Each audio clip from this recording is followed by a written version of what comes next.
आज की ये वीडियो खास तौर पर उन लोगों के लिए है जो अपनी मुसीबतों से, अपने कर्जों से मुक्ति चाहते हैं। आज हम बात करने वाले हैं गजेंद्र स्तोत्र के पाठ के बारे में। श्रीमद् भागवत गीता के 3रे अध्याय में इसका आपको वर्णन मिल जाएगा। इस स्तोत्र में कुल 33 श्लोक दिए गए हैं जिनका जाप या पाठ करना बहुत महत्वपूर्ण है। इस स्तोत्र में एक हाथी का मगरमच्छ के साथ होते हुए युद्ध का वर्णन किया गया है। हिंदू धर्म को मानने वाले इस प्रमुख स्तोत्र का जाप जीवन में किसी भी प्रकार की परेशानियों से तत्काल आपको मुक्ति दिलाता है। गजेंद्र मोक्ष के इस पाठ के पीछे एक कथा है। एक बार की बात है, हाथियों के राजा गजेंद्र अपने समूह के साथ घूमने निकले थे। इसी दौरान उन्हें जोर से प्यास लगी। अपनी प्यास बुझाने के लिए वो एक विशाल तालाब के तट पर पहुंच गए, जहां पर जल ग्रहण किया। इसके बाद उस तालाब में मौजूद कमल के फूलों की खुशबू से वो मंत्रमुग्ध हो गए। वो सरोवर में जल क्रीड़ा के लिए उतर गए।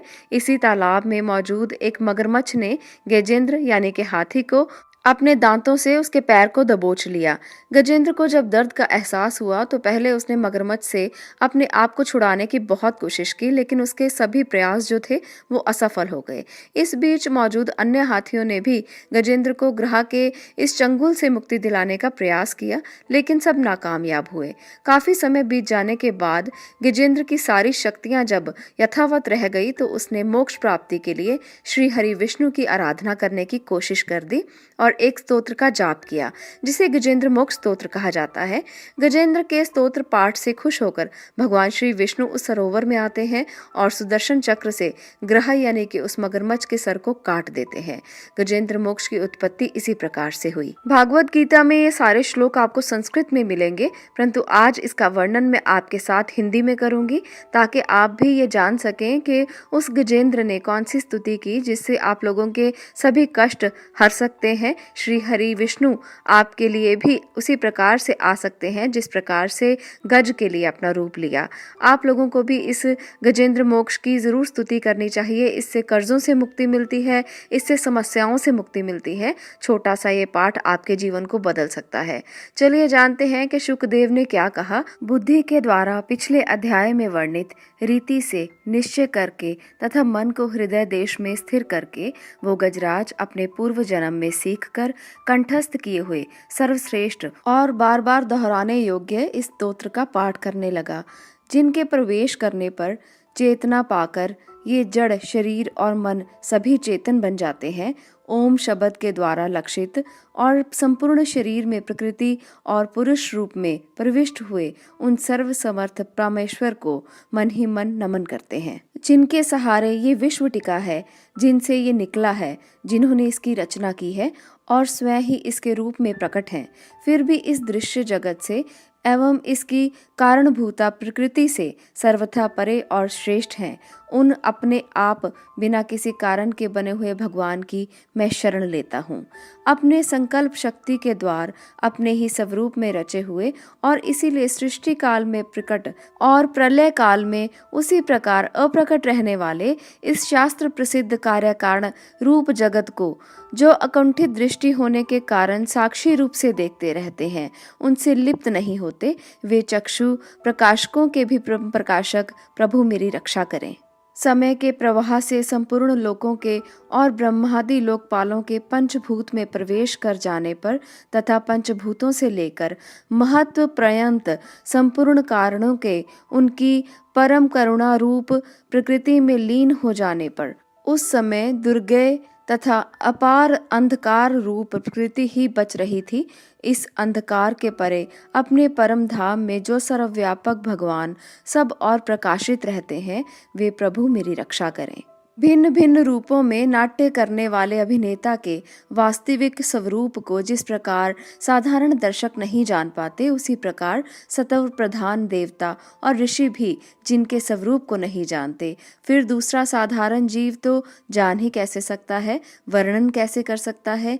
वे दुर्गम चरित्र वाले प्रभु मेरी रक्षा करें। आसक्ति से सर्वदा छूटे हुए संपूर्ण प्राणियों में आत्म बुद्धि रखने वाले, सबके अकारण हितु एवं अतिशय साधु स्वभाव मुनिगण, जिनके परम मंगलमय स्वरूप का साक्षात करने की इच्छा से वन में रहकर अखंड ब्रह्मचर्य आदि अलौकिक व्रतों का पालन करते हैं, वे प्रभु मेरी रक्षा करें। वे प्रभु ही मेरी गति हैं। जिनका हमारी तरह कर्मवश ना तो जन्म होता है और ना जिनकी द्वारा अहंकार प्रेरित कर्म ही होते हैं, जिनके निर्गुण स्वरूप का ना तो कोई नाम है ना ही रूप है, फिर भी समयानुसार जगत की सृष्टि और प्रलय के लिए स्वेच्छा से जन्म आदि को वो स्वीकार करते हैं। उन अनंत शक्ति संपन्न परम ब्रह्म परमेश्वर को नमस्कार है।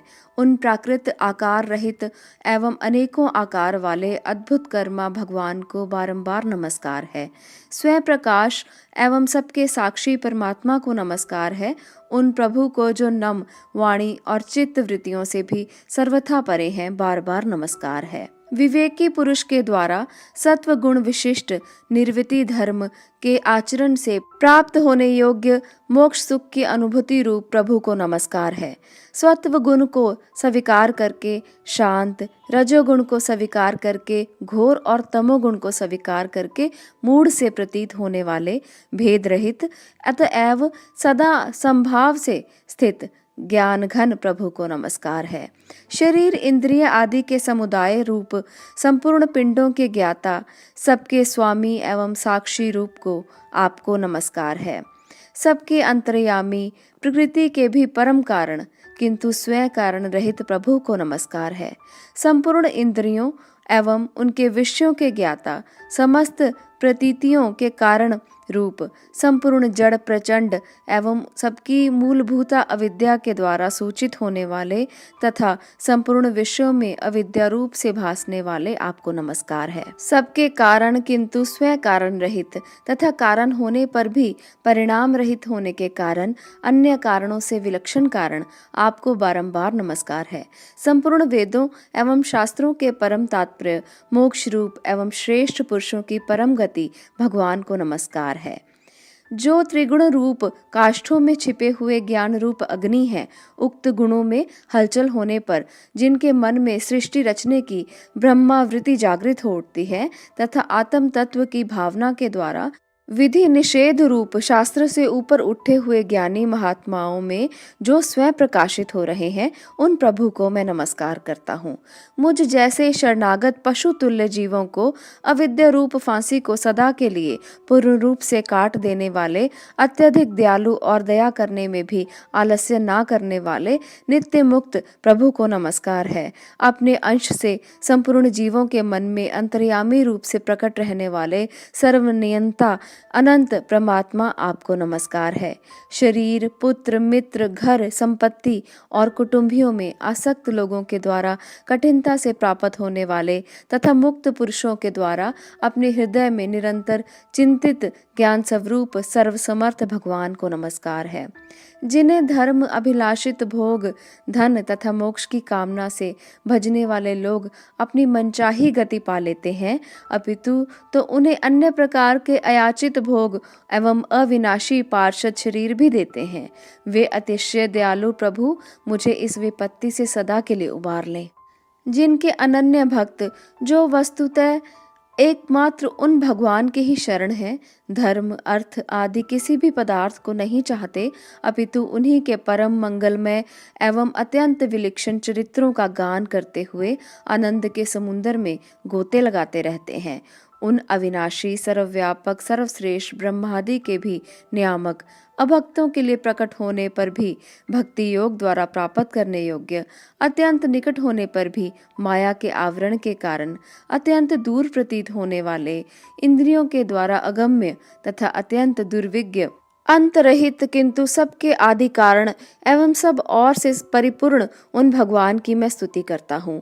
ब्रह्मादि समस्त देवता, चारों वेद तथा संपूर्ण चराचर जीव नाम और आकृति भेद से जिनके अत्यंत क्षुद्र अंश के द्वारा रचे गए हैं, जिस प्रकार प्रज्वलित अग्नि से लपटें और सूर्य से किरणें बार बार निकलती हैं और पुनः अपने कारण से लीन हो जाती हैं, उसी प्रकार बुद्धि, मन, इंद्रियां और नाना योनियों के शरीर, यह गुणमय प्रपंच जिन स्वयं प्रकाश परमात्मा से प्रकट होता है और पुनः उन्हीं में ही लीन हो जाता है, वे भगवान ना तो देवता हैं, ना असुर हैं, ना मनुष्य हैं, ना तिर्यक, योनि के प्राणी हैं, ना वे स्त्री हैं, ना पुरुष और नपुंसक ही हैं, ना वे कोई ऐसे जीव हैं जिनका इन तीनों ही श्रेणियों में समावेश हो सके, ना वे गुण हैं, ना कर्म है, ना कार्य है, ना ही तो कोई कारण है। सबका निषेध हो जाने पर जो कुछ बच रहता है वही उनका स्वरूप है, वे ही सब कुछ हैं। ऐसे भगवान मेरे उद्धार के लिए आविर्भूत हों। मैं इस ग्रह के चंगुल से छूटकर जीवित नहीं रहना चाहता, क्योंकि भीतर और बाहर सब ओर से अज्ञान से ढके हुए इस हाथी के शरीर से मुझे क्या लेना है। मैं तो आत्मा के प्रकाश को ढक देने वाले उस अज्ञान की निर्वृत्ति चाहता हूँ, जिसका कालक्रम से अपने आप नाश नहीं होता, अपितु भगवान की दया से तथा ज्ञान के उदय से होता है।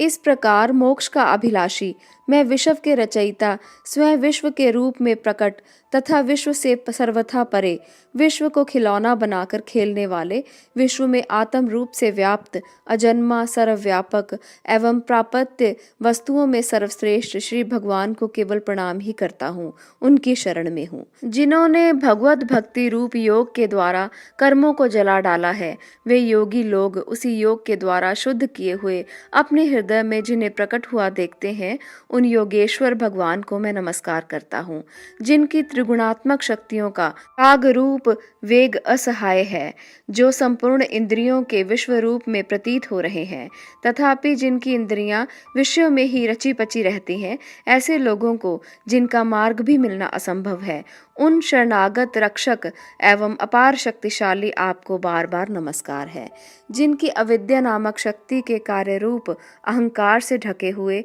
अपने स्वरूप को यह जीव जान नहीं पाता, उन अपार महिमा वाले भगवान की मैं शरण में आया हूँ।